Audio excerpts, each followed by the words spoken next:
pour aider cette chaîne, partagez, likez, commentez, et puis peut-être, aidez-nous sur Tipeee. Bonjour mes chers abonnés, nous sommes déjà le mercredi 29 janvier 2025. C'est incroyable, incroyable ce que le temps passe. Bien, alors qu'est-ce qui s'est passé aujourd'hui dans le monde? Eh bien, toujours à Goma, le M23 s'est installé à Goma et les réactions internationales se font vraiment attendre.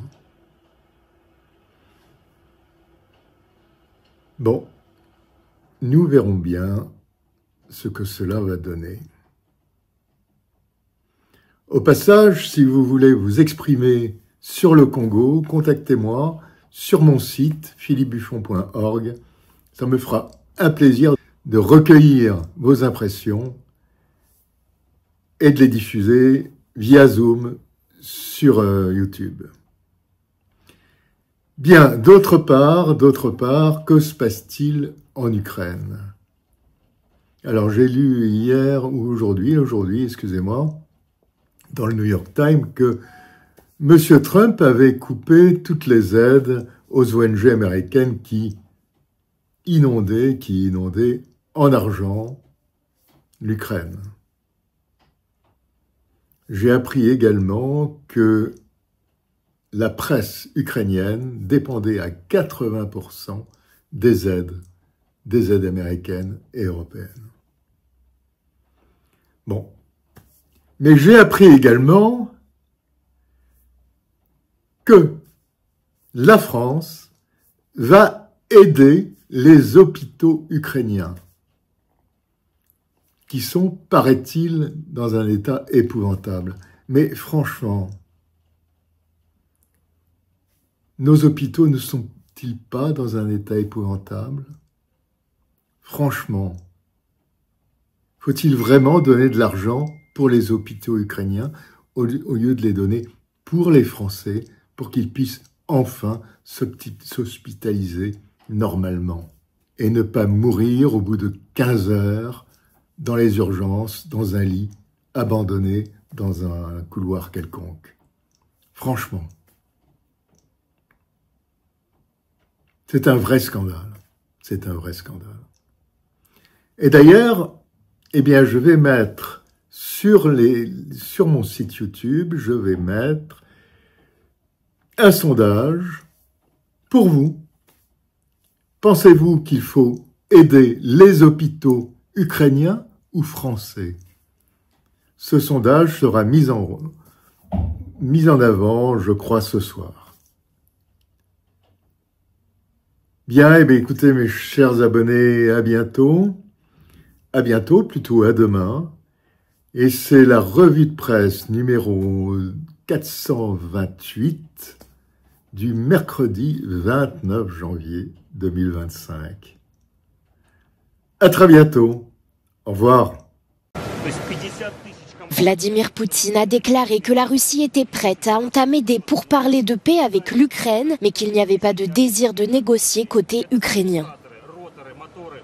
S'adressant à des journalistes russes mardi, le président a également déclaré que le président ukrainien Volodymyr Zelensky n'était pas légitime pour mener les pourparlers. Вести переговоры можно с кем угодно, только в силу своей нелегитимности он не имеет права ничего подписывать. Но если он хочет принимать участие в переговорах, я выделю таких людей, которые будут эти переговоры вести, пожалуйста.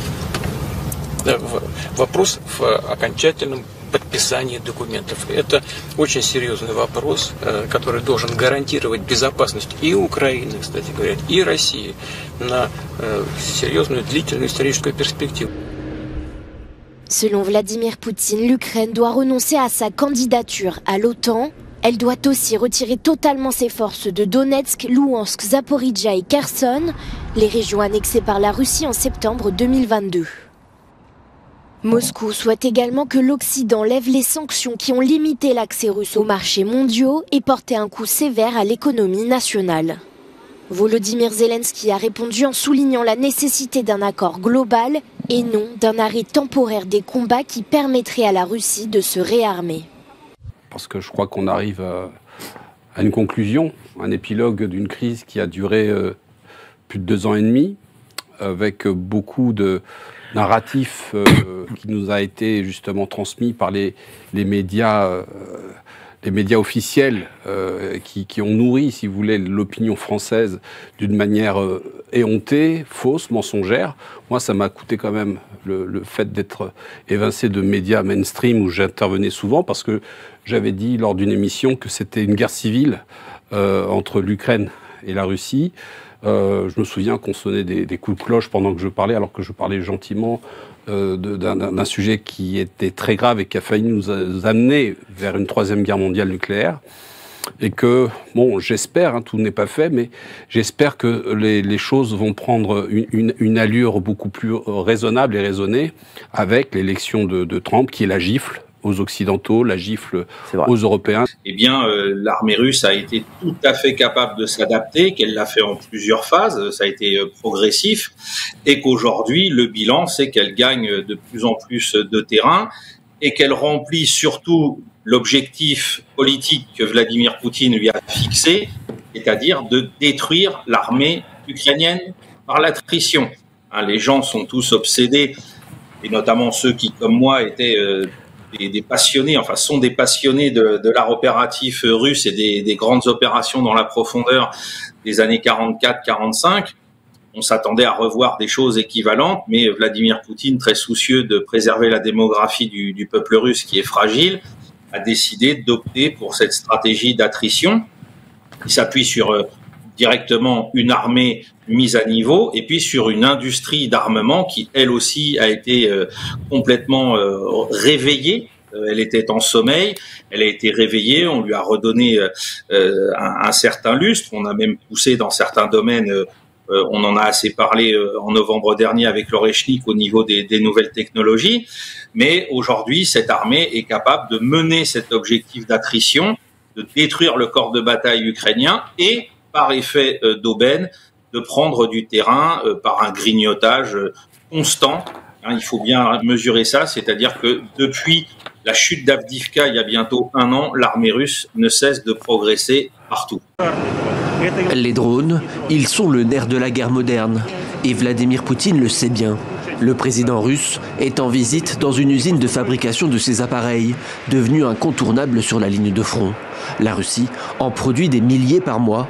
Une grande partie de son économie s'est d'ailleurs tournée vers le domaine de l'armement. Pourtant, le chef du Kremlin l'assure, il reste ouvert aux négociations avec l'Ukraine sous une condition. Il est possible de négocier avec n'importe qui, mais en raison de son illégitimité, Zelensky n'a pas le droit de signer quoi que ce soit. Mais s'il veut participer aux négociations, je désignerai des personnes pour y prendre part. Ce n'est pas la première fois que le président russe assure vouloir la paix. Mais sur le terrain, aucun signe d'apaisement. L'armée russe continue de progresser lentement sur le territoire ukrainien. Des avancées à un prix humain et économique extrêmement lourd. Depuis plusieurs jours, l'Ukraine cible sur le territoire russe des raffineries. Dans la nuit, des drones ukrainiens ont frappé celle de la région de Nijni Novgorod, la 4e plus grande raffinerie du pays. Le Kremlin a répliqué par des frappes. L'ennemi a lancé une attaque de missiles contre une des entreprises agroalimentaires de la région. À la suite de cette attaque, l'usine a été détruite. 2 ouvriers, âgés de 54 et 56 ans, ont été tués à la suite de ce bombardement. Lors du premier appel entre la chef de la diplomatie de l'Union européenne, Kaja Kallas, et le secrétaire d'État américain Marco Rubio, Bruxelles et Washington ont convenu de maintenir une pression maximum sur Moscou. Alors, dites-moi un peu sur ces deux domaines, enfin le domaine de l'Ukraine, le domaine des ONG qu'on a appris très récemment. On voudrait savoir du point de vue de la mécanique, comment ça se passe, comment les décisions sont prises et surtout comment il se fait qu'on arrive à des pressions que la Commission européenne demande à des ONG et paye des ONG pour faire pression sur les députés européens. Expliquez-nous, ça paraît ressortir un peu des contes des mille et une nuits, mais ce n'est pas le cas. Alors, Monsieur Berkov, vous avez bien raison de poser cette question, qui m'oblige à dire aux auditeurs, s'ils ne l'avaient pas déjà compris, qu'il n'y a pas d'argent magique. C'est-à-dire que sous la Commission de Bruxelles, il n'y a pas une cave dans laquelle on fabrique de l'argent. À chaque fois que nous parlons d'argent européen qui est donné, c'est votre argent, c'est mon argent, c'est celui des auditeurs et de tous les citoyens européens.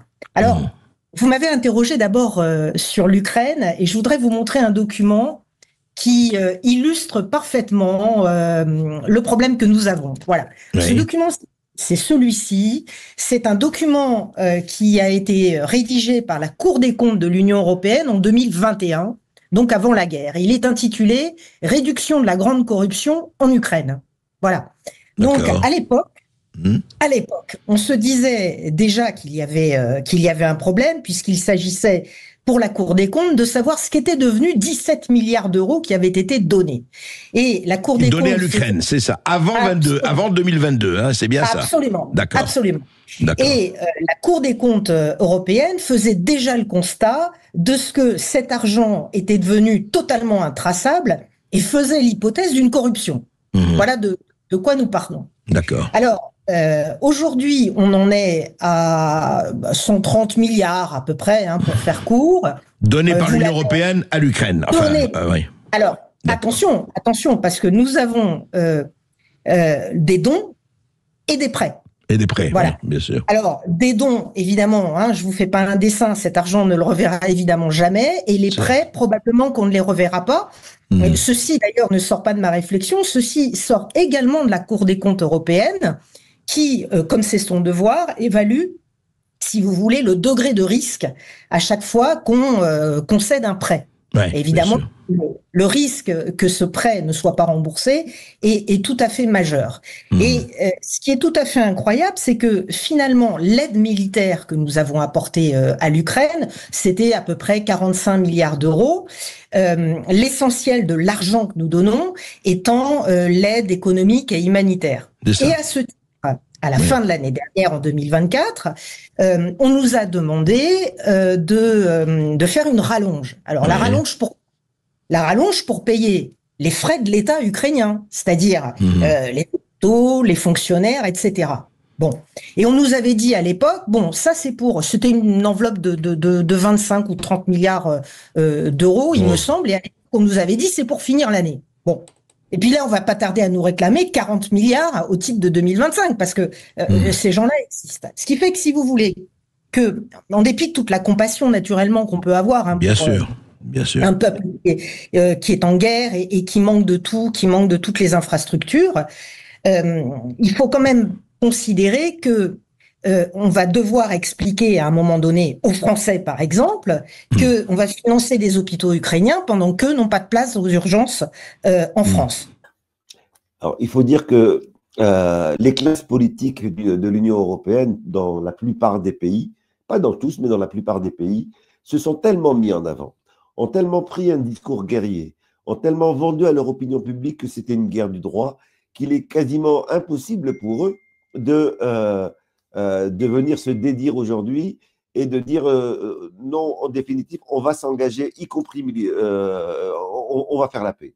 Ils sont contraints de maintenir au minimum un discours de on va tenir nos promesses, qui est de soutenir l'Ukraine dans sa guerre, si ce n'est d'en rajouter pour certains, en menaçant d'une intervention directe. En réalité, l'Union européenne n'a pas les moyens d'une intervention directe. Sans le parapluie états-unien, eh bien, l'Union européenne n'interviendra pas dans une quelconque guerre un peu importante. Et Trump a mis en avant Trump a mis en avant de manière très claire les conditions pour que les États-Unis puissent continuer à soutenir militairement l'Union européenne, qui est tout simplement une augmentation du budget de la défense, c'est-à-dire une augmentation des achats d'armes de l'Union européenne aux États-Unis. Et on est dans cette situation particulière où l'Union européenne, qui est en pleine crise économique, il faut regarder la situation en France, qui est le pays le plus guerrier aujourd'hui sans la guerre en Ukraine, avec une situation économique catastrophique, qui n'a pas les moyens de sa politique militaire et qui, d'un autre côté, veut pousser les États-Unis à entrer en guerre. Je pense qu'un Donald Trump aujourd'hui, il est complètement heureux de voir ses alliés être contraints de demander à ce que l'aide militaire des États-Unis augmente, à ce que l'intervention militaire augmente, parce que pour lui, c'est d'abord des profits en termes de vente d'armes. J'ai entendu là dernièrement sur une chaîne très fiable qu'on appelle LCI dire que les Russes n'ont grignoté que soi-disant la moitié du département de la Gironde. Donc est-ce que ça c'est une réalité ? Je ne sais pas, je m'amuse pas à regarder ce genre de calcul, puisque vu que c'est pas l'objectif de la Russie, ça n'a quasiment aucun intérêt en soi. C'est bon pour LCU, pas LCI, LCU, hein, qui, comme vient de le rappeler Philippe, n'est là que pour répéter depuis 2 ans et demi ce que pond l'Institute for the Study of War de la famille Kagan, qui va être bien obligé maintenant de se taire, ou en tout cas de modifier un peu son narratif, puisque le département d'État n'est plus à sa botte pour entériner ces fausses analyses. Mais non, les Russes prennent du terrain par effet d'aubaine, c'est-à-dire que l'effectif ukrainien s'épuise. En plus de ça, les Ukrainiens veulent tenir à tout prix le saillant de Soudja dans l'oblast de Koursk à des fins symboliques, en espérant, et c'est un espoir complètement illusoire, que ça pèsera dans les négociations auprès de Vladimir Poutine. Et donc ils y jettent leurs meilleures forces, leur meilleur matériel, leur meilleure force en tant qu'hommes, hein, leurs troupes d'élite. Et donc, automatiquement, ailleurs, le front est moins bien couvert, les appuis sont moins importants, notamment l'artillerie. Hein. Il y a plein de témoignages de soldats ukrainiens qui disent qu'à part dans le saillant de Soudja, il y a quasiment plus d'appui d'artillerie, notamment d'artillerie lourde. On a encore vu des Césars détruits il n'y a pas très longtemps par les drones suicides russes. Et donc, quand l'effectif ukrainien n'est plus assez nombreux, quand on a fini de l'enferrer dans des positions qui sont intenables, comme ça a été encore le cas à Velika Novosilka ce week-end, eh bien, les positions ne sont plus défendues et les Russes conquièrent du terrain. Et là, c'est ce qu'ils sont en train de faire maintenant sur Pokrovsk, après avoir pris Toretsk il y a 15 jours. Voilà, le terrain est gagné par épuisement de l'adversaire en utilisant la vieille formule, hein, faute de combattants, la bataille s'arrête, il n'y a plus de combattants en face, donc on prend le terrain qu'il occupait. Malheureusement, pour l'armée ukrainienne, ça coûte très très cher et au niveau démographique, ça va se payer.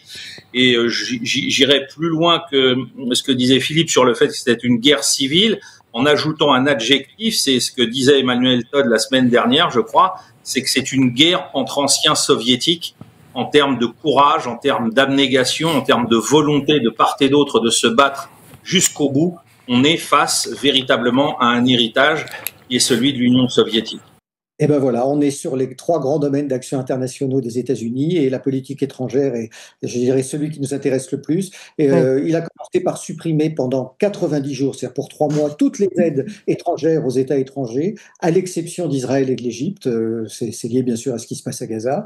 Alors là, il faut beaucoup plus décrypter sa politique étrangère qui est moins lisible que le reste. Il s'est lancé dans un certain nombre de critiques et de menaces de sanctions contre Poutine, notamment sur les prix du pétrole.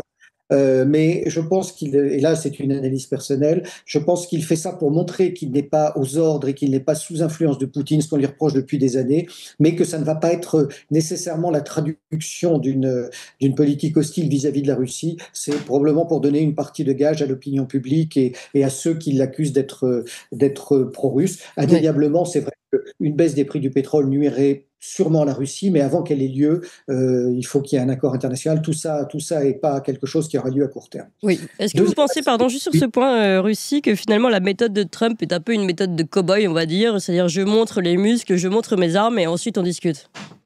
Ah oui, ça, je crois que même si ça paraît caricatural et que nous sommes nombreux à le répéter, je pense que c'est sa méthode de fonctionnement, mais elle marche puisque il a quand même la carotte et le bâton. Donc voilà, à partir du moment où on a la force, comme c'est son cas, et la volonté de faire aboutir, c'est une technique qui est grossière, qui est évidente, mais qui semble fonctionner et qui malheureusement, je pense, va fonctionner. Et puis aujourd'hui, il y a de plus en plus d'articles et de gens qui parlent de ce qui s'est passé fin février, début mars 2022.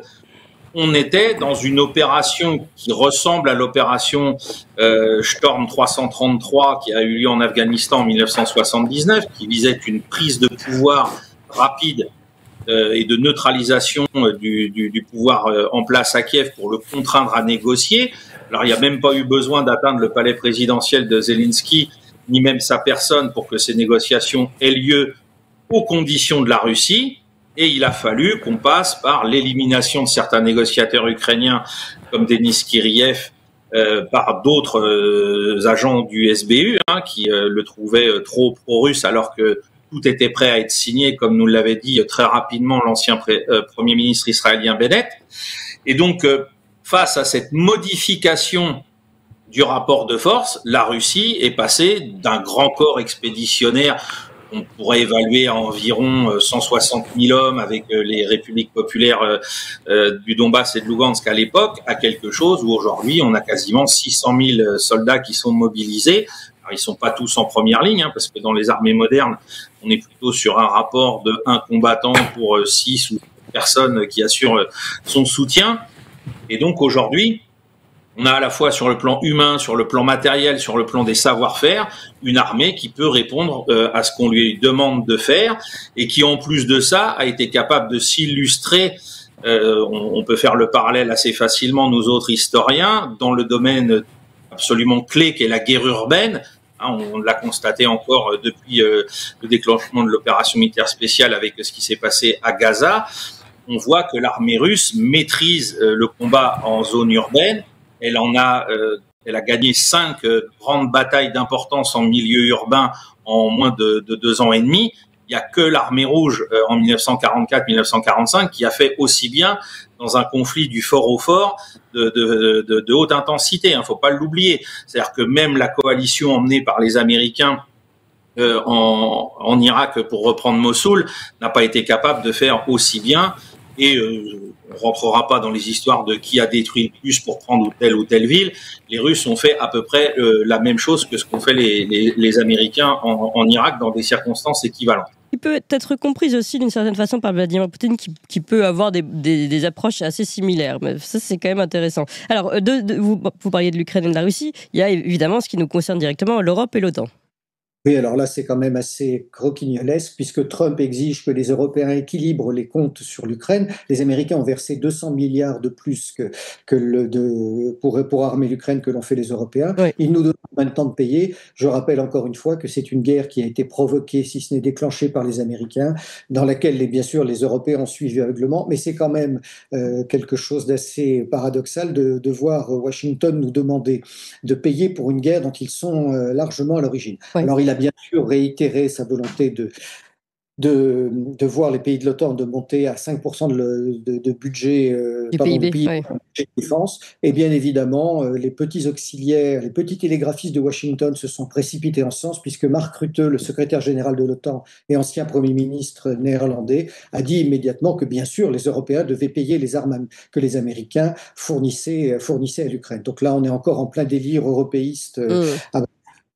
Alors, ton article sur la lettre de géopolitique profonde de ce mois-ci, il est brillant, on y apprend énormément de choses, et on y apprend aussi que les Russes ont changé aussi de stratégie. Alors, comment,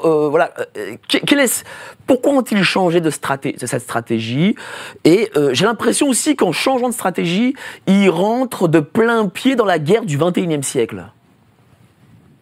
Oui, alors c'est le problème de toutes les armées de pays modernes avant la guerre en Ukraine, c'est que personne, depuis par exemple ce qu'avait fait Tsahal avec les armées arabes en 1973, personne ne s'était plus confronté à une guerre du fort au fort.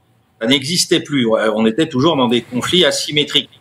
Donc les stratégies qui étaient employées par les uns et par les autres, que ce soit l'armée américaine ou même les Russes, qui avaient fait l'expérience du théâtre syrien avec le siège d'Alep ou de Palmyre, ont été obligés de redécouvrir quelques différences tactiques liées à l'apparition des drones suicides, parce que c'est ça qui a beaucoup modifié les choses. Et puis aussi, on a découvert qu'on était obligé de mener une guerre de haute intensité contre un adversaire pair, mais qu'on n'avait plus les effectifs humains qu'on avait autrefois. C'est-à-dire que si l'armée russe est l'héritière de l'armée soviétique et de l'armée rouge sur le plan doctrinal avec l'art opératif, le problème c'est qu'elle a plus les moyens humains équivalents, et que d'ailleurs personne ne les a aujourd'hui, sinon faudra en parler avec Laurent sur la Chine ou peut-être l'armée indienne. Mais sinon, dans les grands États européens ou occidentaux, on n'a plus cette masse de manœuvres humaines parce qu'aujourd'hui, même en mobilisant 600 000 hommes, la Russie, on est avec un combat qui est finalement très éparpillé. On a vu certains villages tomber, des hameaux ou des petits villages avec seulement une section de combat et pas plus. Des fois, on a même vu dans certaines fermes des anciens kolkhozes, on a vu des types arriver avec le drapeau russe, ils étaient 2. Parce qu'il n'y a pas une grande densité de combattants. C'est quelques personnages, alors parfois il y en a certains qui émergent, McCain, Lindsey Graham, qui vont être vraiment des porte-parole, avec Victoria Nuland par exemple. J'ai revu récemment une vidéo où on voit McCain en train de montrer, de prendre une vidéo avec Victoria Nuland et de regarder le peuple, la foule du Maïdan en 2014. Et quand on constate qu'est-ce que c'est eux qui ont fait la révolution orange. Mais c'est des gens qui viennent cautionner un coup d'État. Oui. Ouvertement. Qui renverse un président qui vient d'être élu. C'est un sénateur américain qui vient cautionner un coup d'État. Donc, est-ce qu'ils peuvent croire à leur baratin sur la démocratie? Non, il faut une révolution en 2014 pour renverser un président ukrainien qui vient d'être élu. Mais là aussi, je vais défendre Trump. Parce que Trump s'embarrasse pas de ce baratin. Ah bon? Bush avait moi, je me souviens de comment... Une hypocrisie parfaite, enfin. Bah oui, bien sûr, mais il s'agit des intérêts américains, ce que je suis en train de vous décrire. Donc on fait croire que c'est de la démocratie, on fait croire qu'on le fait pour le bien, alors qu'en réalité, parfois on soutient un dictateur infâme pendant des années. Moi, je me souviens d'avoir discuté avec Rumsfeld, lui a dit, mais quand même, vous parlez de Saddam Hussein, mais en 1983, vous êtes allé lui serrer la main à Bagdad. Alors là, il était tout surpris de ma question. Elle me dit, oui, mais c'était le contexte, il fallait faire le rempart avec l'Iran. Mais aujourd'hui, il ne faut plus faire le rempart avec l'Iran. Il faut détruire Saddam. Et j'avais raison. J'avais raison parce que les Américains, en détruisant Saddam, ont rendu un service à l'Iran. Et aujourd'hui, on multiplie la puissance de l'Iran. Donc, ils ont l'Iran sur les bras et c'est un peu de leur faute. Donc, si vous voulez, il y a une conséquence qui n'est pas toujours mesurée, mais il y a toujours cette marche entre, finalement, les bons... moi, c'est ce que je dis, les diables. Et on désigne le diable, on va détruire son pays, puis après, on se dit, on va essayer de bricoler... Vous vous souvenez de Michel Jobert, qui était un autre homme politique que j'ai servi d'ailleurs, il disait ce qui caractérise la politique étrangère américaine, c'est sa profonde niaiserie. Ouais. Ils ne réfléchissent pas aux conséquences de ce qu'ils font. Mais en revanche, les gens qui sont à la tête de ces fonds, de ces fondations et de ces think tanks savent parfaitement ce qu'ils font. Pour faire une guerre sur un territoire aussi grand, normalement, les Russes auraient dû être 2 millions et demi. Et ce n'est pas le cas. Ça veut dire qu'ils ont réfléchi quelque chose qui est, il faut se le dire, révolutionnaire. Ah là, c'est la première fois, effectivement, ça va rentrer dans l'histoire comme étant un moment premier. Ils ont décidé, la stratégie ukrainienne de mobilisation de la population ukrainienne a joué aussi en leur faveur, c'est-à-dire que les Ukrainiens, j'ai envie de dire Dieu merci pour l'avenir de leur jeunesse, n'ont pas encore voulu mobiliser les 18-25 ans. Et donc les Russes se sont adaptés à ça, ils ont mobilisé d'abord leur groupe d'actifs, ils ont fait des rappels de réservistes, ils ont étendu le système de recrutement par volontariat en mettant en place des primes et des payes qui sont très élevées pour attirer le chaland. Et donc, ils ont, avec ces 600 000 hommes, un corps de bataille qui suffit pour mener cette guerre d'attrition, parce que cette guerre d'attrition, c'est pas les fantassins qui en sont les plus grands responsables, ce sont surtout les appuis. Et là, l'artillerie russe, qui est depuis l'époque napoléonienne l'un des piliers de l'armée russe, puis de l'armée rouge, puis de l'armée soviétique, est toujours bel et bien présent, et la combinaison drone plus artillerie surpuissante, et tout ça sous le couvert d'une suprématie aérienne incontestée et incontestable, eh bien ça donne les résultats qu'on a aujourd'hui, et surtout ça donne, pour certaines estimations, jusqu'à 550 000, 600 000 morts du côté ukrainien et 1 million de pertes au total, ce qui est absolument colossal. Le point zéro du nouvel ordre mondial qui est en train d'accoucher sous nos yeux, c'est la déclaration commune du 4 février 2022 entre Vladimir Poutine et Xi Jinping, pour dire, voilà, le monde selon les règles occidentales, on n'en veut plus. Ça commence par ça. Et plus tard, je pense que les historiens qui seront honnêtes seront obligés de reconnaître que ça a commencé par ça. Le président Zelensky, qui n'est plus président officiellement, hein, qui a prorogé son mandat de manière non légitime, et qui en fait fait voter des décrets pour qu'on ne puisse pas avoir des pourparlers de paix avec le président Poutine et la Fédération de Russie en l'état, a parlé au président Trump en disant « Nous voulons la paix, nous voulons arrêter le conflit ». C'est ce que reporte le président Trump en disant, en enchaînant, il faudrait mieux que... Je ne sais pas quel est l'avis du président Poutine. À mon avis, il y a un petit peu de bluff, mais bon, il dit que je ne sais pas vraiment ce qu'il veut. Et je conseille quand même à la Russie d'aller vers la paix, car si on regarde son inflation, son économie, si elle continue, ça va plutôt mal finir pour la Russie. Donc il a quand même un langage assez offensif, qui est mal vécu dans les réseaux russophiles et russophones, que je conçois et je comprends très bien. Mais si vous voulez, Donald Trump arrive comme un peu monsieur loyal dans le jeu, a garanti vouloir la paix en Ukraine, et c'était un de ses slogans politiques, et le peuple américain a voté en masse pour ce programme. C'est-à-dire que beaucoup d'Américains n'ont pas envie de voir un conflit perdurer qui concerne l'Europe et qui peut toucher les États-Unis, qui peut engager les États-Unis dans un conflit mondial nucléarisé. Oui, parce qu'il faut rester dans l'actualité brûlante et rappeler que dès le premier jour de sa prise de fonction, Donald Trump a signé près de 46 décisions majeures, décrets et autres mandats. Il a réussi quelque chose finalement que tout le monde envie, c'est comment réussir dans les 100 premiers jours, et il a totalement bousculé l'état profond américain, aussi bien que finalement ce monde médiatique qui lui était très, très hostile. Avec 3 axes principaux qui me semblent essentiels. Le premier, c'est une véritable reconquête conservatrice en politique intérieure. En économie, c'est finalement la légitimation d'une forme de piraterie et de chantage organisé. Et puis en politique internationale, c'est le rappel de la suprématie américaine. Et c'est du grand spectacle de part et d'autre qui est très bien mené par les deux. Ils sont tout à fait intelligents, parce que ce qui est très important pour les Russes, c'est que Vladimir Poutine leur parle le langage qu'ils veulent entendre, et pour le peuple américain, comme vient de le rappeler Philippe, il a voté massivement pour un Donald Trump qui doit être dans un rôle de fermeté, mais de volonté de paix. Et donc les deux sont dans une espèce de ballet, de duo de communication. Alors ce qui est très dommage, c'est qu'il y a des gens qui réagissent au quart de tour en ayant un niveau de lecture qui est absolument égal à 0. Ils n'essayent pas de dépasser tout ça. Moi, ce que je tiens à rappeler, c'est que Vladimir Poutine a exprimé en novembre dernier les conditions auxquelles la négociation pouvait commencer, et le préalable, et qu'ensuite, une fois que ces conditions étaient acceptées par les Américains, la négociation elle-même pouvait commencer, mais que ces conditions préalables elles-mêmes n'étaient pas négociables.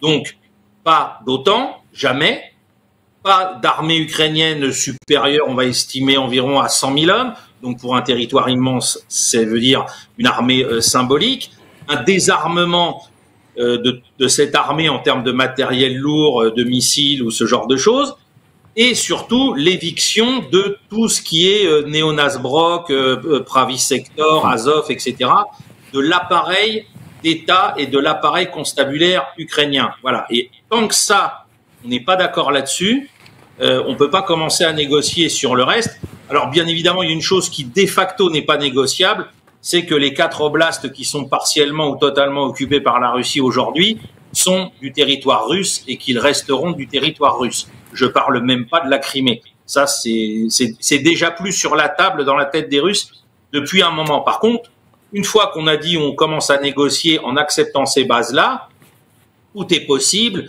Qu'est-ce qu'on fait est-ce qu'on fait une zone tampon de sécurité? Est-ce qu'on va jusqu'à occuper Odessa et faire un pont terrestre jusqu'à la Transnistrie pour éviter que ça devienne le futur casus belli contre la Russie dans 20 ans?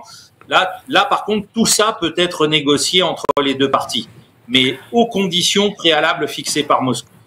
Mais donc la question, en fait, c'est qu'est-ce que en fait la Chine apprend de tout ça, de ce conflit? Parce qu'on peut se douter qu'elle est pas sur le terrain en tant que combattant, mais je mettrais ma main à couper qu'il y a des observateurs qui sont, on va dire, incrustés dans certaines équipes russes, comme les journalistes le sont dans l'armée occidentale, pour apprendre sur le terrain et éventuellement donner des conseils.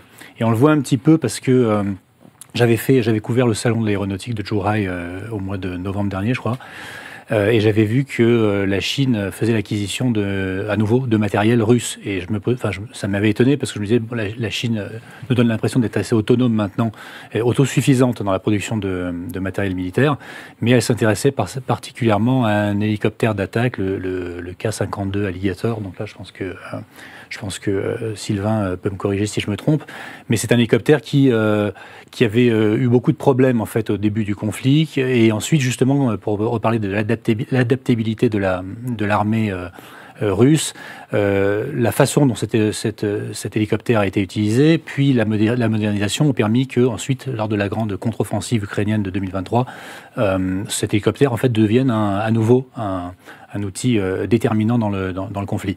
Et la Chine donc a acquis ce matériel-là.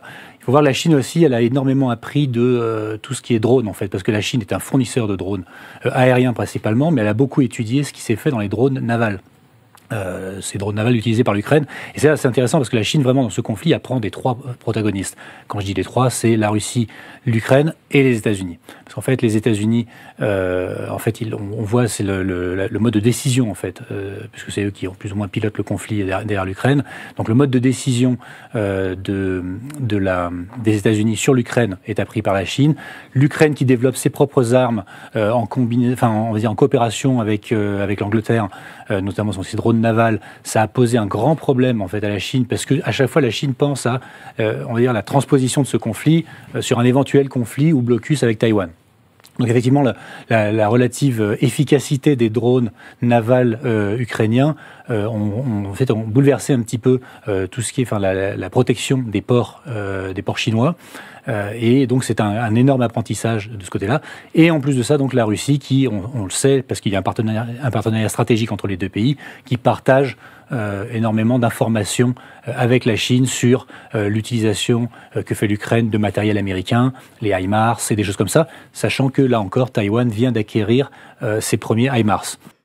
Point important sur la Chine, on disait il y a 15 jours dans cette chronique que l'un des objectifs majeurs de Trump, c'était l'affrontement avec la Chine, mais il procède tout à fait différemment pour l'instant. Il a invité le vice-président chinois à sa prise de fonction, il a pris très rapidement rendez-vous avec Xi Jinping, il a même accordé un délai de 75 jours à TikTok. Ce sont à mon sens autant de gestes pour montrer qu'il a fait le premier pas, et s'il est confronté à un refus, il aura d'autant plus de légitimité de cogner très dur sur la Chine, ce qui est en réalité la finalité à laquelle il pense très fortement. On l'a déjà vu puisque Marco Rubio, le nouveau responsable du département d'État, a bien sûr immédiatement dès sa prise de fonction dénoncé un certain nombre d'exactions et de préoccupations qu'il y avait vis-à-vis de la Chine.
Oui, alors on est vraiment dans une reconquête conservatrice, qu'on soit d'accord ou pas, mais c'est très clair, puisque vos invités précédents parlaient justement de cet endoctrinement que l'on observe tous les jours. Trump et son entourage ont décidé de faire justement le contraire. D'abord avec une politique extrêmement active et dure contre l'immigration, Oui. avec des décrets, des expulsions. L'armée est aux frontières avec le Mexique, plus de 1500 hommes. Bon, certains pays s'opposent bien sûr à sa politique. Le Mexique a refusé des avions, la Colombie aussi, et puis finalement sous pression les a acceptés.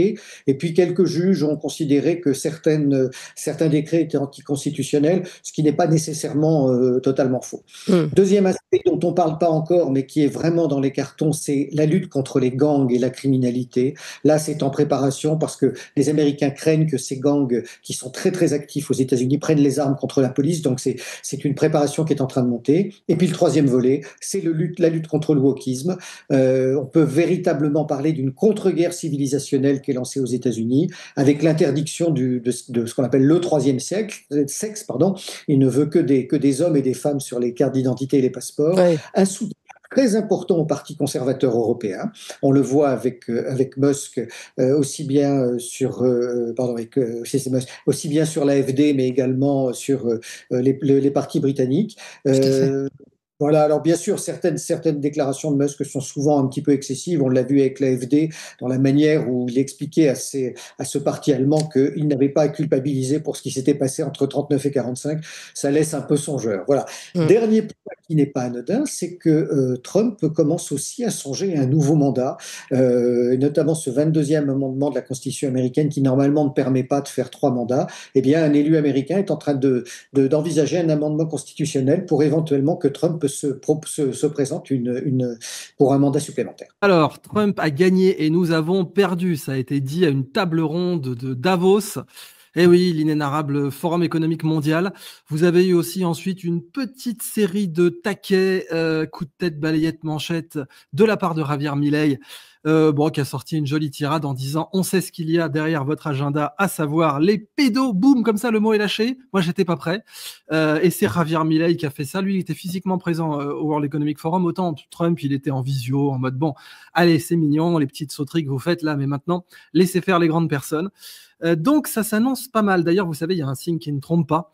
C'est que la fréquentation des prostitutes à Davos a baissé de 50 à 60% selon les différents journalistes qui se sont rendus sur place. Alors, attention, il faut du journaliste citoyen pour ça, parce que vous imaginez bien que c'est pas quelqu'un de CNN, de la BBC, du Guardian ou de l'Express ou de LCI qui va aller faire un pressing à Klaus Schwab pour lui demander un petit peu ce qu'il en est. Mais tout le monde sait en Suisse, et il se trouve que Rémi est en direct de Suisse, bien sûr, que Davos est le plus gros consommateur d'escort girl de toute la Confédération, ce qui donne un bel exemple, j'ai l'impression, parce qu'on voit quand même qu'il y a des gens de gauche qui soutiennent ce bousin. Voilà, le décor est planté.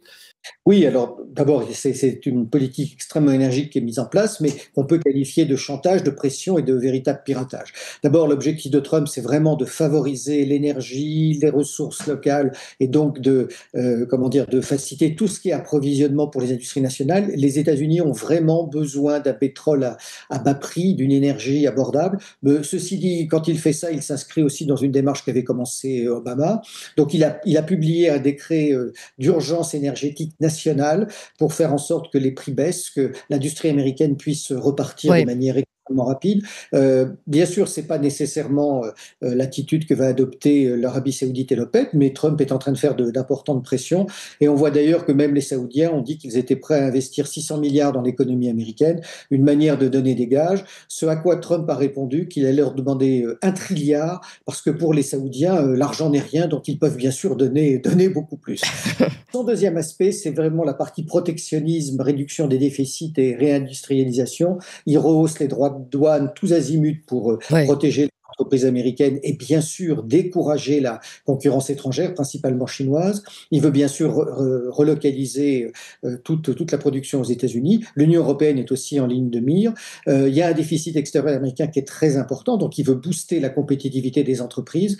Mais il faut rappeler aussi que depuis le début de la guerre d'Ukraine, l'économie et la finance américaine est en train de pirater l'économie mondiale. Pourquoi ? Parce que les taux d'intérêt sont beaucoup plus élevés aux États-Unis qu'ailleurs et ça amène tous les investisseurs, et notamment les investisseurs investisseurs européens bien sûr, à mettre leur argent à la bourse américaine qui leur apporte beaucoup plus que sur le reste du continent. Et tout ça, ça fait baisser nos capacités d'investissement partout ailleurs. En plus, les Américains ont une loi anti-inflation. Ah oui. Donc tout ça pose un problème à tous leurs concurrents et en premier lieu à nous Européens. Mais il y a un élément que je ne vois quasiment pas dans les médias chez nos amis économistes, c'est que ça va poser un problème de main-d'œuvre aux États-Unis. Parce qu'effectivement, quand on veut relocaliser, réindustrialiser, eh bien, il faut de la main-d'œuvre de haut niveau. Les Américains ne l'ont pas. Les Russes sont un petit peu soumis au même problème. Donc ça va être vraiment un des enjeux majeurs.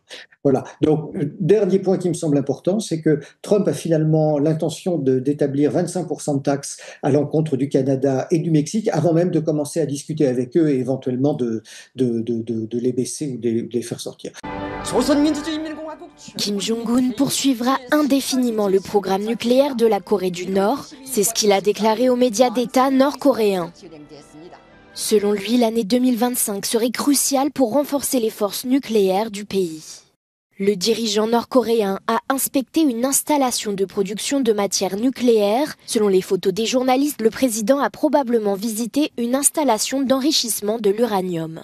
La Corée du Nord cherche à accroître la pression sur les États-Unis après l'investiture de Donald Trump. Cette visite intervient quelques jours après l'évocation par le président américain de possibles ouvertures diplomatiques à l'égard de la Corée du Nord. Dans une interview, Donald Trump a qualifié Kim Jong-un de type intelligent. Les mouvements d'armement de la Corée du Nord font partie d'une stratégie visant à obtenir un allègement des sanctions et des concessions politiques de la part des États-Unis. De son côté, malgré les ouvertures aux discussions, les États-Unis ont pour objectif une dénucléarisation complète de la Corée du Nord. De hauts responsables russes sont arrivés hier dans la capitale syrienne. C'est une première depuis la chute de l'allié du Kremlin, l'ancien dictateur Bachar al-Assad, aujourd'hui réfugié à Moscou. Et on en parle avec vous aujourd'hui, Anne Corpet. C'est l'objet de votre décryptage. Bonjour. Bonjour Damien. L'objet de cette visite, il n'a pas été précisé, mais évidemment, on pense au maintien des 2 bases militaires russes qui sont présentes en Syrie, qui sont en jeu en ce moment, des bases essentielles pour Moscou. Dans la région, mais même au-delà. Hein. Oui, alors il s'agit de la base navale de Tartous et de l'aérodrome militaire de Mémine, situé près de Latakia. Ce sont des bases essentielles pour les Russes parce que c'est leur seul accès à la Méditerranée et c'est de là qu'ils projettent hommes et matériel vers l'Afrique, donc le Burkina Faso, le Mali, la Centrafrique par exemple. Fin décembre, le nouveau dirigeant syrien avait envoyé un signal positif à Moscou. Il avait dit que les relations étaient stratégiques et profondes entre les deux pays et qu'il ne voulait pas que la Russie quitte la Syrie de la manière dont certains le souhaitaient. Mais la semaine dernière, le pouvoir syrien a annulé le bail que les Russes avaient obtenu sur le port commercial de Tartous. On voit là sur la carte, donc sur le long de la côte méditerranéenne. C'est uniquement un bail sur le port commercial, mais c'est quand même un signal inquiétant pour Moscou. Ça leur permettait d'ailleurs d'engranger 60% des bénéfices de ce port syrien. Ahmed al-Shara n'a semble-t-il pas encore tranché sur ces 2 bases militaires. À l'issue de 3 heures d'entretien hier, le vice-ministre russe des Affaires étrangères a simplement dit que la rencontre s'était bien passée, mais il a concédé qu'il faudrait encore des négociations. De son côté, le pouvoir syrien a fait savoir que le rétablissement des relations de confiance avec la Russie devait tenir compte des erreurs du passé et servir les intérêts du peuple syrien. C'est pas encore gagné pour Moscou. Voilà, mais bien sûr, Marco Rubio, là aussi, a réaffirmé immédiatement et de manière inébranlable le soutien américain à Israël. On l'a peu dit, mais Trump a accepté de livrer des bombes de plus d'1 tonne à Israël, ce que Biden n'avait pas autorisé. Et ces bombes sont finalement pas utilisables véritablement à Gaza. On se demande si c'est pas pour cibler l'Iran. Trump a par ailleurs levé les sanctions à l'égard des colons israéliens en Cisjordanie, ce qui est un scandale. Également, il a parlé du ménage à Gaza. On a vu ça ces derniers jours. Et donc, bien sûr, l'autorité palestinienne et les Palestiniens sont vent debout contre ces premières prises de position de Donald Trump. La décision d'Israël de maintenir ses forces dans certaines zones du sud du Liban, malgré l'expiration du délai de 60 jours fixé par l'accord de cessez-le-feu dimanche dernier pour le retrait des forces israéliennes du sud du pays, n'a pas empêché certains habitants de tenter de regagner leur village frontalier. Nous avons quitté notre village il y a environ 1 an, et aujourd'hui nous y sommes retournés et nous ne le quitterons pas même s'il n'est pas prêt à être habité. J'ai perdu mon frère ici pendant la guerre et je resterai ici à ses côtés. Je suis heureux d'être de retour dans mon village et je suis sûr que nous le reconstruirons bientôt. Même si nous avons perdu nos maisons, nous apprendrons à nos enfants et petits-enfants à vivre ici dans notre village et à le construire et à le rendre plus beau qu'avant.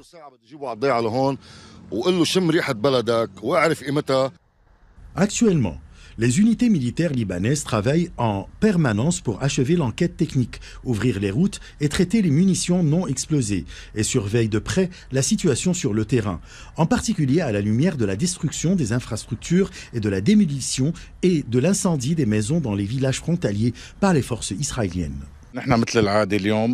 Nous avons travaillé pour ouvrir les routes menant au village du sud du Liban et nous surveillons le processus de retour des personnes qui ont été déplacées et ont quitté leur maison, mais malheureusement toute la région est complètement détruite et les gens viennent inspecter ce qui s'est passé dans leur village, leur maison et leur lieu de travail. D'autre part, le commandement de l'armée libanaise a publié un communiqué appelant les habitants à la prudence lorsqu'ils se dirigent vers les zones frontalières du sud en raison de la présence des mines et d'objets suspects laissés par les forces israéliennes, soulignant l'importance de respecter les instructions des unités militaires déployées afin de préserver leur sécurité. Nous menons une enquête sur le terrain dans tous les villages pour nous assurer qu'il n'y a pas d'explosifs. En fait, nous avons trouvé 2 maisons piégées, dont l'une était la mienne par hasard.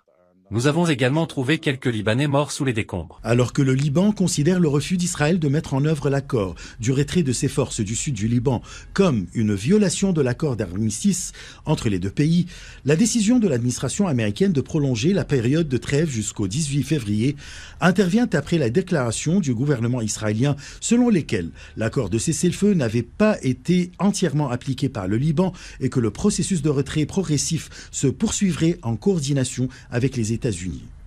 Ashraf Massoud pour CGT1 français. Ils transportaient des vivres du programme alimentaire mondial au Nord Kivu lorsque les combats ont éclaté. Pris au piège par les violences, ces chauffeurs de poids lourds ont dû faire demi-tour et revenir vers la frontière rwandaise.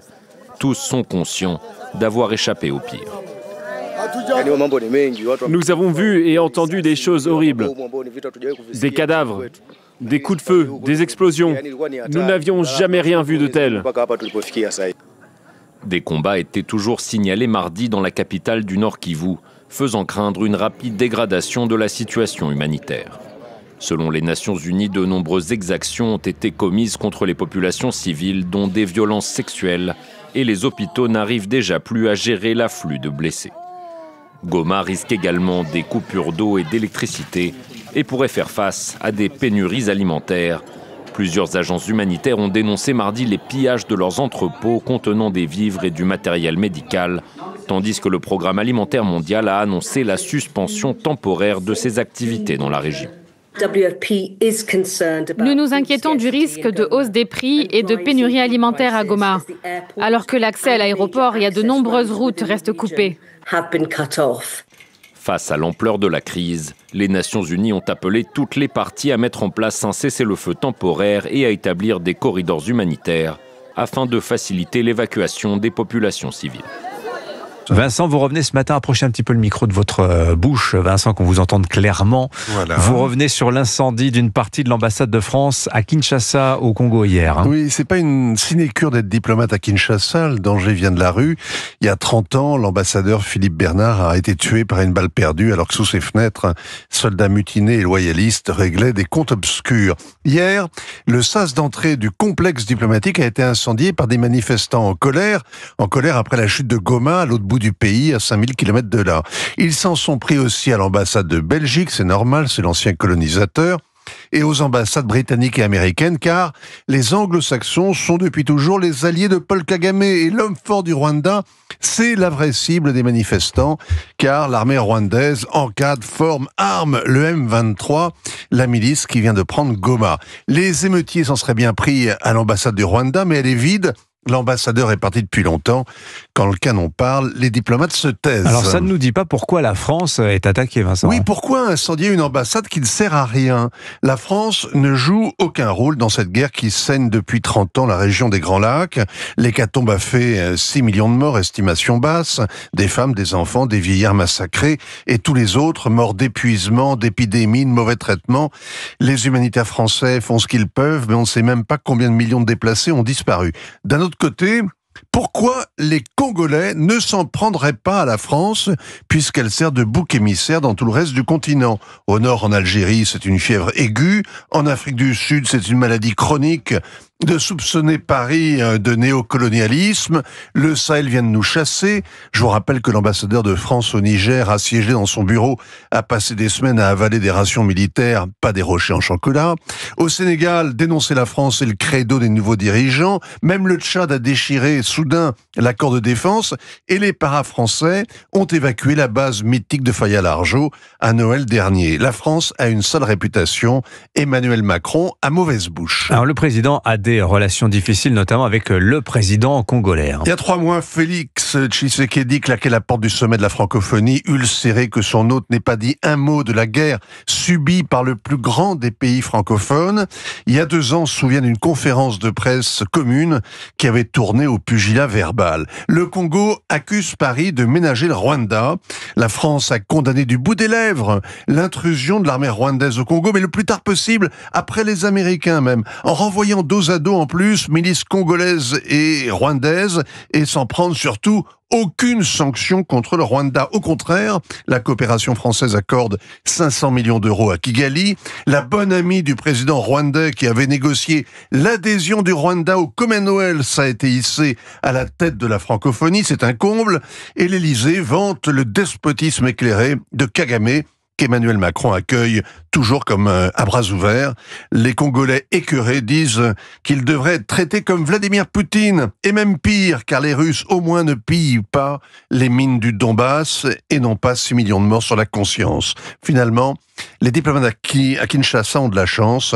La foule leur a laissé des bâtiments intacts. Ils peuvent s'imaginer que la France a une politique étrangère puisque les Congolais la détestent. Mariani. You have the floor for 1 minute. Merci, Madame et Monsieur le Commissaire. J'ai écouté vos orientations, mais on va juger dans les cas concrets. Or, malheureusement, aujourd'hui, en ce moment, il y a un cas concret d'urgence, puisque la plus grave crise humanitaire se déroule loin des caméras. C'est bien plus grave, je pense, que ce qui se passe à Gaza ou en Ukraine, c'est au Congo. Monsieur le Commissaire Sikela, je vous ai interrogé pendant vos auditions sur l'accord qui fait que l'Union européenne continue d'acheter des matériaux volés par le Rwanda, matériaux qu'il vole au Congo. Je constate que désormais, même Madame Kaja Kallas a déclaré « L'UE réaffirme que le Rwanda doit cesser de soutenir le M23 et se retirer », a indiqué le chef de la diplomatie européenne, Madame Kaja Kallas, il y a quelques jours. Alors ma question est très simple. Jusqu'à quand on va continuer d'appliquer un accord dont on sait très bien que le bénéficiaire pille les minéraux chez son voisin, assassine, tue par le biais d'un mouvement extrémiste comme le M23, et l'Europe regarde ailleurs, achète ces minéraux. Voilà, maintenant l'agression est officiellement reconnue par Madame Kaja Kallas. Qu'est-ce qu'on fait? Est-ce qu'on prend enfin des sanctions contre le Rwanda? Est-ce que enfin on va revoir cet accord, Monsieur le Commissaire? Merci. La tension monte entre Bruxelles et Tbilissi. L'Union européenne a confirmé la suspension de l'exemption de visa pour les diplomates et les fonctionnaires géorgiens qui souhaitent se rendre dans un des 27 pays membres. Une décision que la ministre des Affaires étrangères géorgienne qualifie de politiquement incorrecte.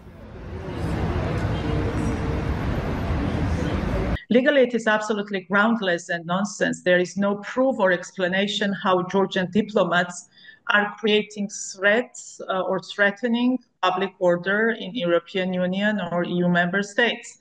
And I do think that it is absolutely against European values or something that we refer to very often. And that is very unfortunate. La décision du Conseil européen survient après les manifestations massives qui ont eu lieu dans toute la Géorgie après des élections législatives entachées de soupçons de fraude. Des lois qui portent atteinte à des droits démocratiques fondamentaux selon Bruxelles ont également été adoptées l'année dernière par le Parlement géorgien. La chef de la diplomatie géorgienne rejette ces accusations et souligne la volonté de la Géorgie de poursuivre son chemin vers l'adhésion à l'Union européenne. When we applied for EU membership, for a long time, Georgia has been a very dedicated partner for European Union, and that is not just empty words. Because Georgia is there with its intention to be part of the European Union, and we are very serious about that. En novembre dernier, le Parlement géorgien a suspendu jusqu'en 2028 l'ouverture des négociations avec Bruxelles sur l'adhésion à l'Union européenne. Oui, merci Madame la Présidente. Chers collègues, je reviens sur ce texte parce qu'au début, c'était un bon texte et je souligne la présentation de Madame Schaldemose, mais on a vu, et peut-être la problématique de ce dossier, c'est qu'elle n'avait pas envisagé le rachat par Elon Musk. Et donc, toute cette hypocrisie maintenant autour de ce nouvelle relance de débat. Moi, j'ai envie de poser une question à la Commission européenne, à certains députés ici. Est-ce que vous voulez aussi annuler les résultats des élections américaines ? Parce que ce narratif des interférences russes ou chinoises, ce narratif des allégations fausses ou trompeuses d'Elon Musk, qui aurait été vu 2 milliards de fois, ces fameux autoproclamés experts qui affirment que le volume de désinformation contre Harris a largement dépassé celui contre Trump, on a déjà eu toute cette panoplie d'arguments pour les élections américaines en novembre.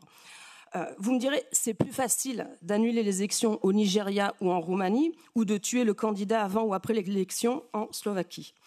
Naïvement, je croyais que l'épisode de la désinformation Covid avait servi de leçon. Ce qui paraît évident est parfois une illusion. La vérité d'aujourd'hui n'est pas celle de demain. Le débat nourrit la quête de vérité. Ce n'est pas à Bruxelles d'interdire le débat sur les plateformes, ni d'exclure ceux qui donnent la parole aux victimes. J'en ai fait les frais ici quand j'ai invité une association de victimes du vaccin Covid. Quand j'entends cet appel délirant au boycott de Twitter et ce débat sur l'interdiction de X en Pologne ou en Europe, parce qu'il y a des élections cette année en Allemagne ou en Pologne, parce qu'Elon Musk aurait permis à un candidat de s'exprimer ou qu'il aurait donné son avis sur ces élections, pour moi, la démocratie recule en Europe. Quand Libération et toute la presse française appelaient à voter Macron, on ne vous a pas entendu. Dans le DSA article 51, qui parle de restriction du service dans le cadre d'une infraction pénale impliquant une menace pour la vie ou la sécurité des personnes, pas dans le cadre d'une interview d'une opposante qui est à 20% dans les sondages. J'aimerais entendre la réaction de la Commission à cet égard. Est-ce que l'article 82 permet d'ignorer ce critère de la menace pour la vie ou la sécurité des personnes ? Concernant cette campagne coordonnée et simultanée de boycott de X que certains élus ou même collectivités publiques relaient, jusqu'ici c'est un point d'ordre à l'ordre du jour dans cette commission, je tiens à rappeler que ce type de discrimination est puni par la loi en France. C'est l'article 255 du Code pénal, le refus d'un service ou l'entrave de l'exercice normal d'une activité économique quelconque pour des raisons discriminatoires comme les opinions politiques est punissable de 3 ans d'emprisonnement et de 45 000 € d'amende. C'est 5 ans quand c'est aux fins d'interdire l'accès au public. Ni Bruxelles, ni des élus ne peuvent se substituer aux autorités gouvernementales ou judiciaires pour ordonner un boycott. Quant à la demande de certains que le Parlement et nous-mêmes ici boycottent, je le rappelle, c'est pour moi pathétique et dangereux. Au moins, faites-le pour créer des réseaux français ou européens. Quant à la Commission, je souligne son travail et je remercie son travail parce qu'effectivement, ce n'est pas évident et j'espère qu'elle ne subira pas trop de pression politique. J'espère aussi qu'elle a vu qu'hier, il y a eu un rapport de la Commission de Venise qui explique très précisément le déroulé de l'annulation de les élections en Roumanie. Vous verrez que tout ce qui a été invoqué jusqu'à aujourd'hui est faux. Giorgia Meloni fait l'objet d'une enquête à Rome. Dans une vidéo publiée sur Facebook, la première ministre italienne annonce qu'elle et 2 de ses ministres sont soupçonnés d'avoir facilité la libération d'Osama al-Masri. Recherché par la Cour pénale internationale, ce chef de guerre libyen a été rapatrié dans son pays. La chef du gouvernement réfute ces allégations. Elle accuse les magistrats d'être politisés. Selon elle, Osama al-Masri a été libéré par la Cour d'appel de Rome parce que la CPI n'avait pas envoyé son mandat d'arrêt au ministère italien de la Justice. La Corte penale internazionale, dopo mesi di riflessione, emette un mandato di arresto internazionale nei confronti del capo della Polizia Giudiziaria di Tripoli. Curiosamente la Corte lo fa proprio quando questa persona stava per entrare sul territorio italiano dopo che aveva serenamente soggiornato per circa 12 giorni in altri 3 stati europei. Osama al-Masri est accusé par la CPI de crimes de guerre et de crimes contre l'humanité commis contre des détenus en Libye. Son rapatriement en Libye, partenaire clé de l'Europe dans ses efforts pour empêcher les migrants de traverser la Méditerranée, a suscité l'indignation des groupes de défense des droits de l'homme. Le musée le plus visité du monde au centre de l'attention.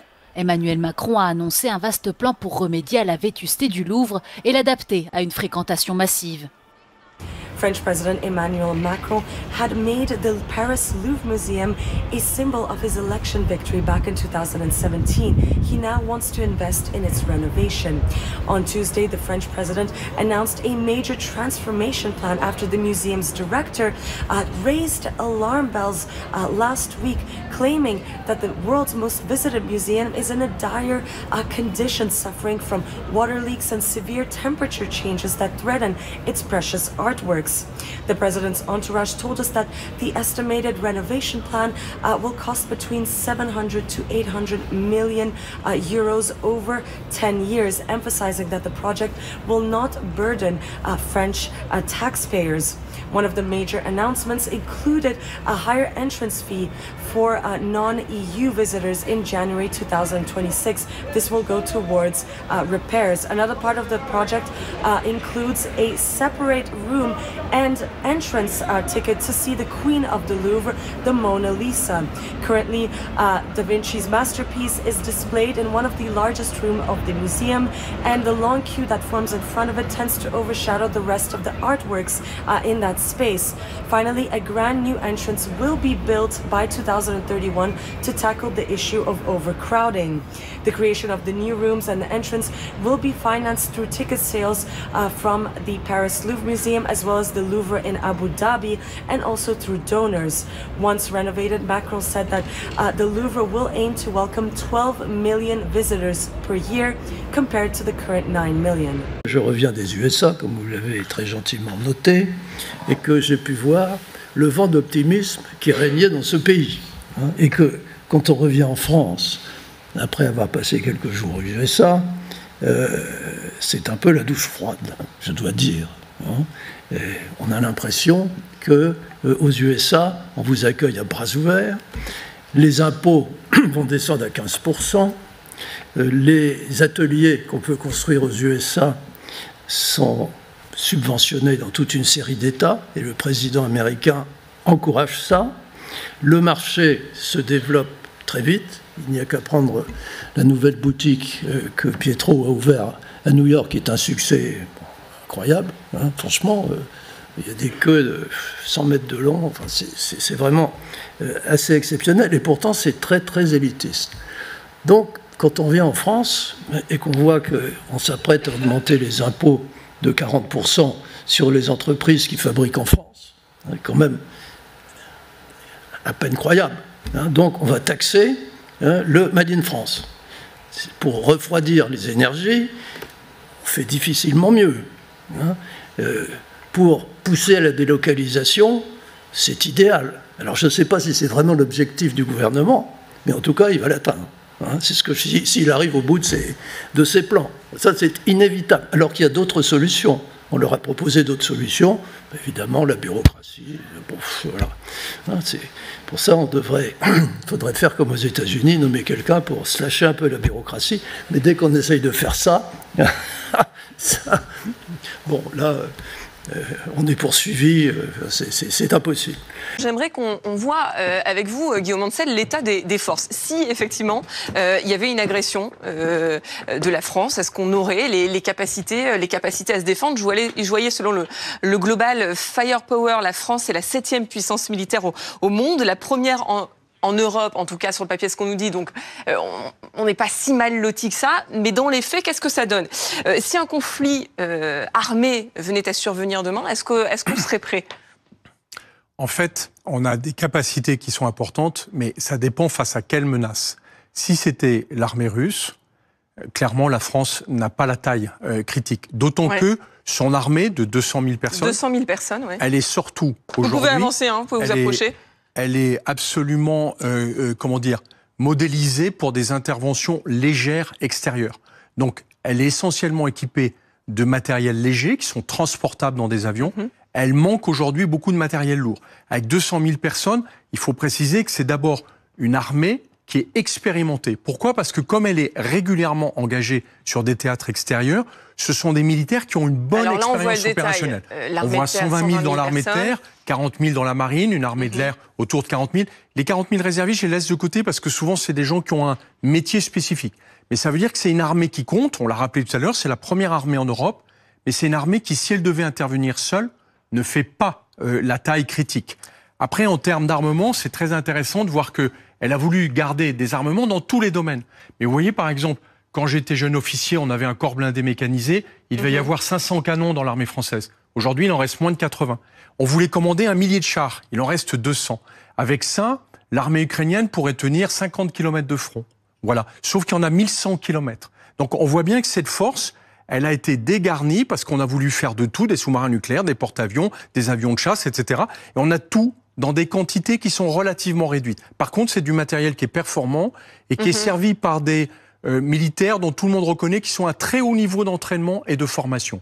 Alors sur la dissuasion militaire, la dissuasion nucléaire dont parlait tout à l'heure Ulysse, est-ce qu'elle est crédible? Oui, elle est crédible parce que ce qui compte en fait, c'est pas d'avoir des milliers d'armes nucléaires. La France en a 300, si on les compare à la Russie qui en a 6000 ou les États-Unis qui en ont autour de 3000, on peut dire c'est pas beaucoup. Sauf qu'avec ces armes nucléaires-là, en fait, on pourrait radier de la surface pratiquement toute l'Europe de l'Est et en particulier l'intégralité de la Russie. Donc elle a un niveau nécessaire, suffisant pour pouvoir dire si quelqu'un voulait m'agresser avec une arme nucléaire, eh bien en fait ce serait un suicide collectif. Et donc c'est pour ça qu'on parle d'un armement dissuasif. Le but est de ne pas l'utiliser. L'expérience qu'on a acquis dans les opérations extérieures, est-ce que demain ça pourrait nous servir en cas de guerre de haute intensité? Oui, alors c'est une expérience qui a été très intéressante. On le voit par rapport à l'armée polonaise, par exemple, qui achète beaucoup de matériel extérieur, mais qui ne s'en est jamais servi en opération. Les Français, eux, ont fait beaucoup trop presque d'interventions. Mais par contre, dans ces interventions, très souvent, effectivement, ils ont fait face à des oppositions relativement limitées. On s'est jamais battu contre des armées qui avaient une armée de l'air, des hélicoptères de combat ou des drones. Et ça, c'est une des faiblesses de l'armée française, c'est qu'elle est calibrée sur des opérations légères, à l'extérieur, qui n'ont jamais été de haute intensité, dans lesquelles on ne consomme pas des stocks de munitions, comme le rappelait Guillaume tout à l'heure. J'ai une dernière question. J'ai entendu parler de l'armée française comme d'une armée bonsaï, où en fait on dispose de tout en petite quantité. C'est vrai ou pas? Alors oui, c'est un problème pour l'armée française, c'est qu'elle n'a jamais voulu faire de choix d'abandonner certains types d'armements ou d'équipements. Et par exemple, on est très démunis en termes d'artillerie, on est très démunis en termes de chars de combat. C'est pas avec 200 chars de combat qu'on peut s'aligner dans une guerre moderne. On a peu de munitions. On est assez faible en guerre électronique. On n'a pas développé, par exemple, de moyens de lutte contre les drones, dont on voit en Ukraine que c'est une composante clé aujourd'hui. Donc, l'armée française seule, à mon avis, n'est pas suffisante. Quand on regroupe toutes les armées des 27 pays de l'Union européenne ou des 32 pays de l'OTAN, alors là, c'est une armée qui serait de nature à dissuader n'importe quel empire menaçant. Voilà pour cet état des lieux.